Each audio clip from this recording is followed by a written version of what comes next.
Did I make you nervous? Then I succeeded.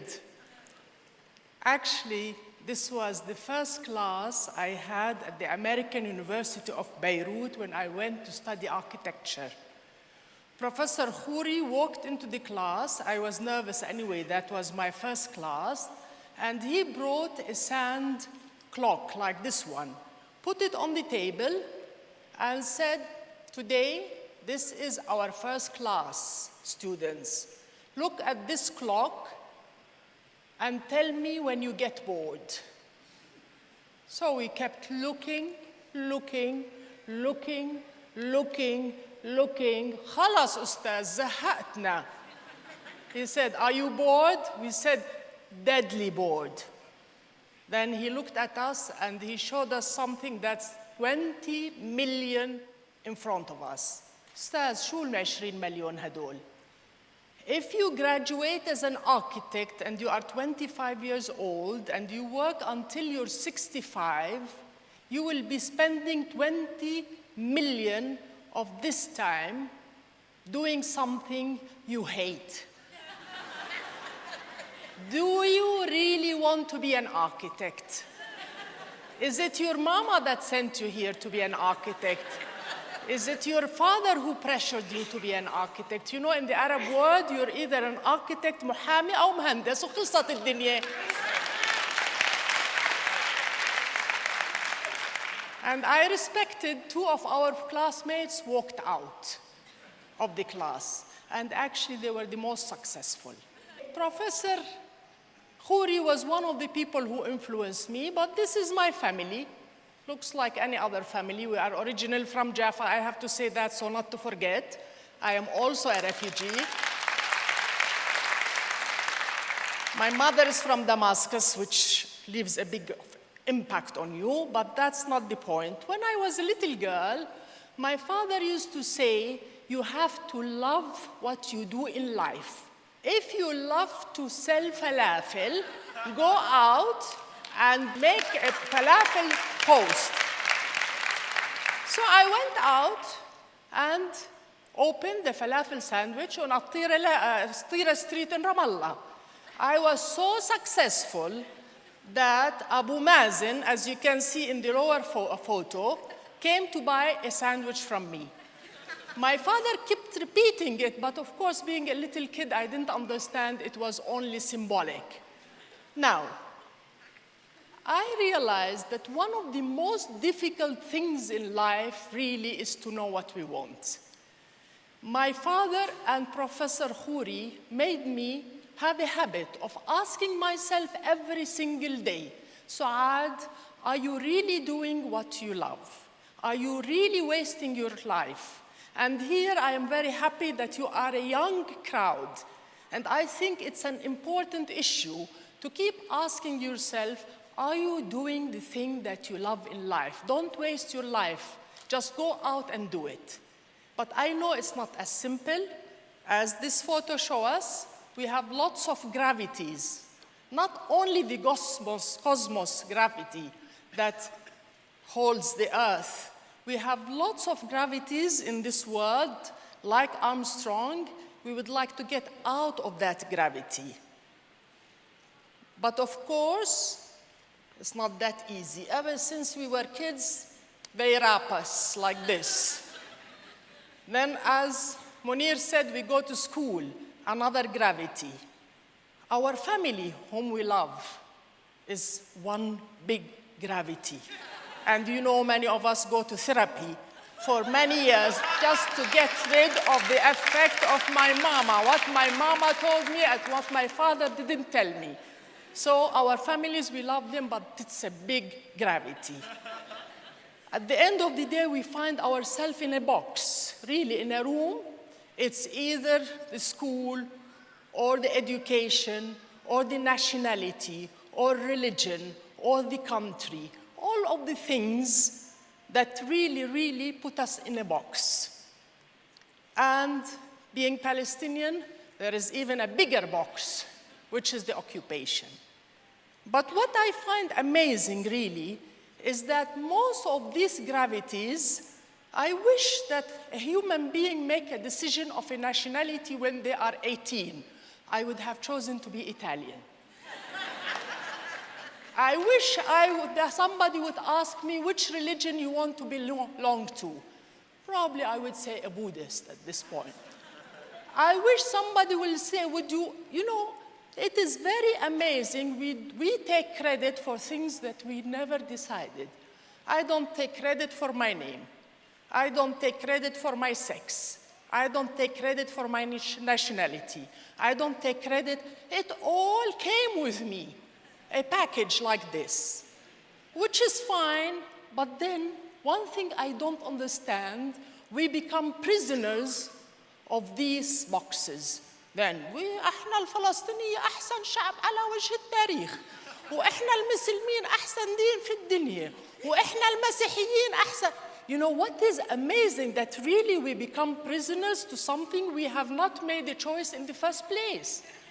And I find that amazing.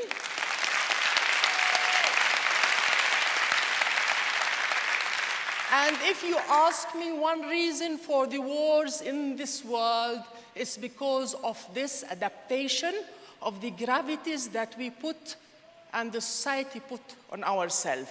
And I really hope that we all believe that we are human beings and the feelings are exactly the same, and it's only a variation on a theme that we are Palestinians or Arabs or what have you. And all of us seek to get rid of these gravities and be liberated from it. But you know, you go through life, mama, baba, mama, ammi, baba. But really, for me, the world is a bigger family. My friends are really the people who influenced my life. And here I have put some photos of people that have influenced my life one way or another. And they're not the only ones, but they're important. Luisa Morgantini, where are you?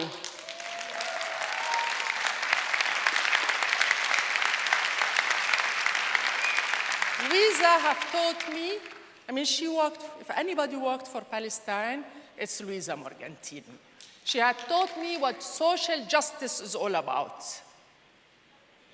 Khaldoun Bshara, sitting somewhere here, he became the director of RIWAQ. Khaldoun was 23 years old when I met him. And at that time, I have lost something that annoyed me. He comes to me and he says, you know, Suad, you have to learn how to lose. Embrace loss. Don't let it eat you. Just accept it.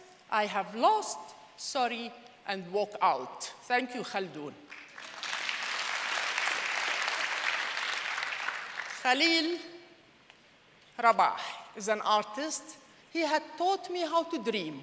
Suad, tell me what is your dream, and then we will work it out. And I realized most of us put obstacles before we dream. We have put blames before we get there. الحق على أخوي, الحق على جاري, الحق على الأستاذ. As students at Beirut used to say, I passed and you failed me. And this is the human nature. And really, Khalil taught me how to fly and how to have a dream and go fulfill it. Murad, the one with the cuckoo, with the lovely hair. Murad is a Palestinian worker. I accompanied Murad to go to Israel. I wore like a Palestinian worker, made myself look like a man, and I was in company of Murad for 18 hours. This is in 2009. And as a result, I wrote a book called Nothing to Lose But Your Life. And really being with Murad and with his colleagues, the illegals in their homeland, taught me a lot about a section of a population in Palestine that we don't know nothing about.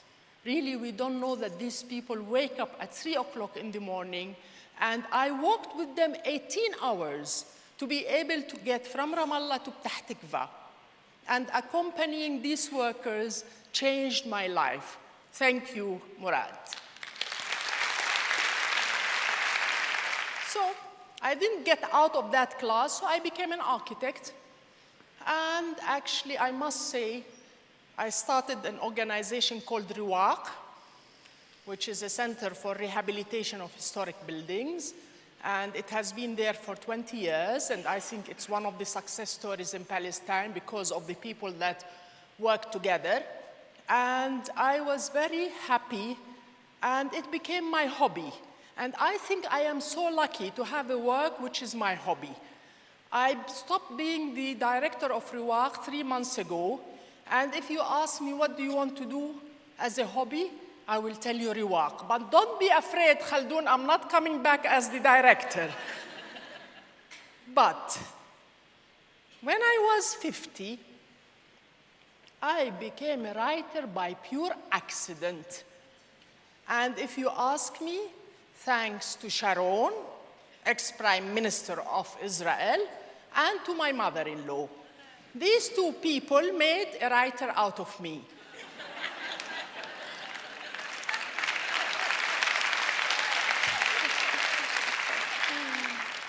You all remember in 2003, Israel occupied the occupied Palestine.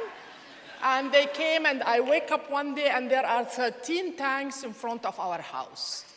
My mother-in-law was living alone, thanks God. She was 91 years old, living next to Al-Muqata'a. So we were put under curfew at that time for 42 days. And the first time they lifted the curfew, I tried to get to my mother-in-law. I don't know if I tried enough, but I didn't succeed.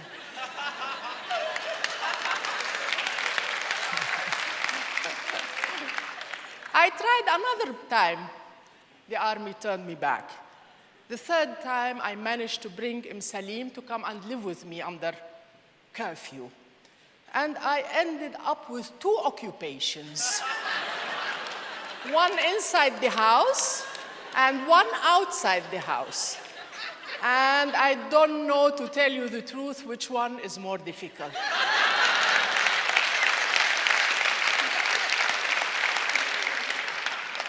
One time I told the Israelis, I may forgive you one day for what you did to us, but I shall never forgive you for having my mother-in-law with me for 42 days, which felt like 42 years. Okay, as a result, she came, and you all lived under occupation, and you all lived under curfew, and you know what it means. So, you don't know, it's morning, afternoon, Monday, Tuesday. You are totally confused about the time. No, but my mother-in-law, she wanted to eat exactly at 8, the breakfast, lunch at 1, and dinner at 7. And at 8, she would knock at my door. سعاد, يلا تعالي, بدنا نحضر الفطور. يا حماتي, we just, I was staying all night, actually, writing emails to my friends, telling them how terrible my mother-in-law was. And I couldn't tell her that I stayed until 4 o'clock writing about you, mother, just leave me alone. Anyway, I ended up 42 days that made me write 42 stories. And I sent them to Crazy Morgantini, Louise Morgantini, and she takes them to a publisher, and next thing I know that I am a writer.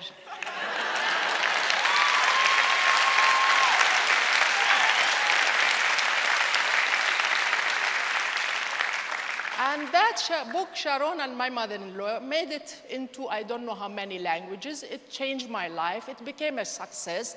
And I was thinking, what is it about this Sharon and my mother-in-law that made it so? I was going to Sydney to talk about my mother-in-law. I was going to America to talk about my mother-in-law. I was going everywhere. God damn it, I did a PhD in architecture. I never got there. But one book about my mother-in-law, then here I am. So I decided, really, this world is crazy. You know what my next book is called? Nothing makes sense. Why should I?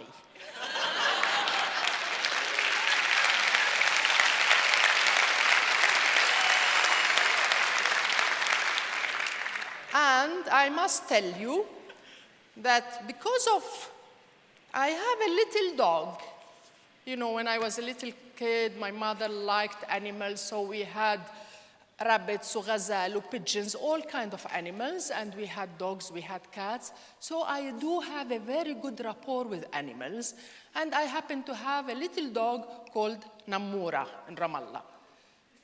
I don't want to make a long story short or short story long. I ended up going to an Israeli vet in Atarot.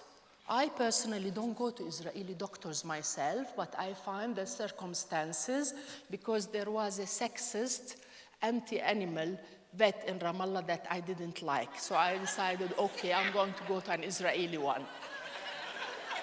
I ended up in Atarot with a doctor called Dr. Tamar. She was English, she was very nice. I must admit, she was treating Noura in a very lovely way. And as we were talking, she went out and she came back. And she asked me, Suad, do you have a photograph? I said, my photograph? She said, no, your dog's photograph. I said, Noura's photograph? No, I don't have. Why?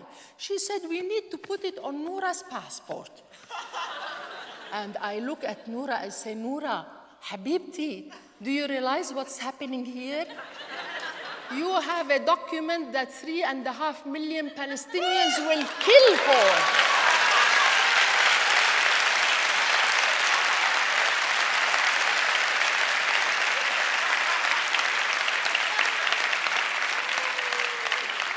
A document from Jerusalem, the municipality of Jerusalem. And Noura was looking like this, okay, Mama, I'm lucky, what can I do? You know, I'm not so sure I am fully Palestinian. And I say, okay, Noura doesn't mind. And then, as I was walking out of Atarot, Dr. Tamar says, Suad, make sure to take this passport. You know, it says passport. I don't know if you can see it from here, but it does say passport on it. And she says, don't forget to take the passport when you go to Tel Aviv airport. Tel Aviv, Noura Habibti. You can't go on your own to Tel Aviv. I can't reach Tel Aviv airport. I don't know And Noura's looking. Anyway, I said, thank you. I took the passport and I walked down. And those of you who know Atarot very well, if you go left, you go to Ramallah.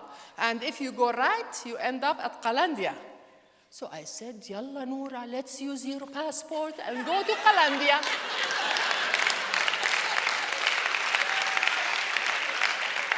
So here I am driving the car with Noura sitting on the side, and she's very proud of herself, a Jerusalemite, you know. And so I get to the checkpoint, and from a distance, of course, from the number, the yellow plate, I don't know if you know that we have blue plates and the Israelis have yellow plates. And when the soldiers saw the blue plate, they were very suspicious. They came, surrounded the car, and where are you going? The soldier came around. I said, He said, yes. I said, I'm going to Jerusalem. He said, do you have a permit? I said, no, I don't have a permit. He said, do you have a permit for your car? I said, for my car? No, I don't have a permit. Of course, every Palestinian who wants to get to Arab Jerusalem needs 2 permits that you never get, but never mind. And then he says, and how are you going to Jerusalem? I said, you haven't met Noura yet, have you?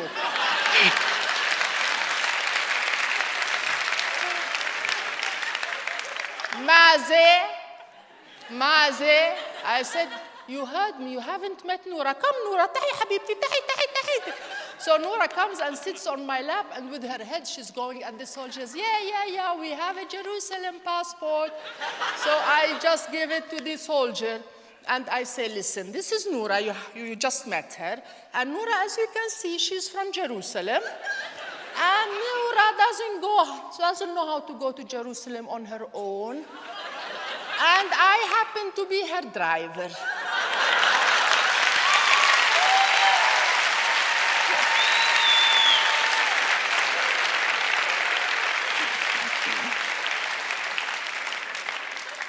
Well, I have decided really in a place like the occupation of Israel, which doesn't make sense. Neither the wall makes sense, neither the checkpoints make sense, neither being thrown out of your homeland nothing makes sense.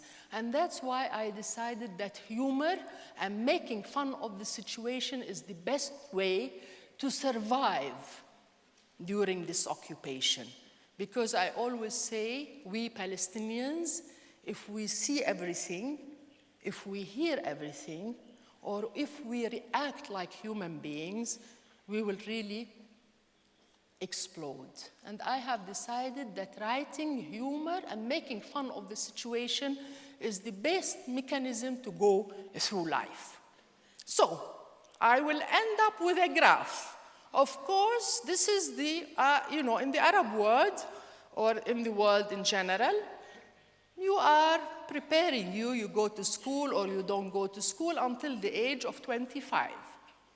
And then, by the age of 55, in the Arab world, at least, that I am familiar with, they can throw you in the garbage, by the way. 55, خلاص, ختيارة, شو بدك انتي على 50 بكفيكي, So everybody expects that at 50 maximum, if you stretch it a little bit until 55, then you go down. But for me, it's completely different. I became a writer at 55.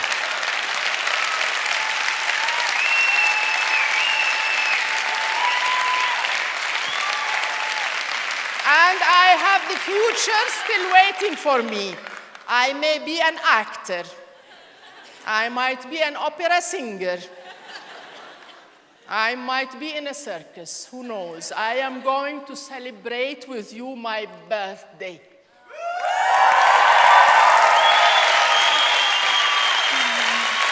Thank you. Thank you. Thank you. On this occasion, I really want you to take 60 seconds and think of your life, of what you're doing, and are you really doing what you love in life? Thank you.